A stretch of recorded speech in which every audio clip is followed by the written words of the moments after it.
Hey guys, Parry here, and today we're going to be doing some drawing. Now, drawing, you may ask, why are we drawing? I thought this channel was just podcasts and memes and the occasional gaming. Well, the reason why we're drawing is because I have learned some amazing art skills in the past few weeks that I've been hiding.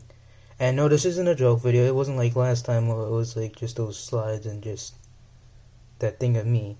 But it's actually real. I'm being for real. I'm serious. And yeah, we even have like these art supplies, like this pencil that looks sharp. Ow! And then we got these markers, which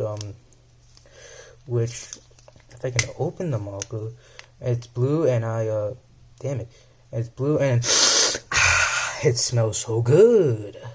But that's besides the point. We're not getting high off markers today. That'll be next episode.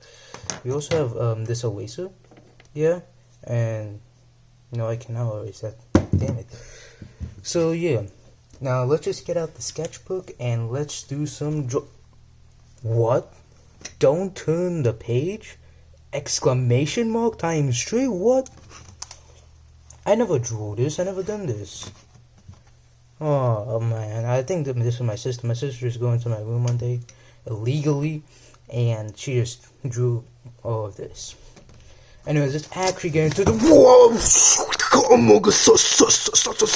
That's what sauce when the apostle is sauce.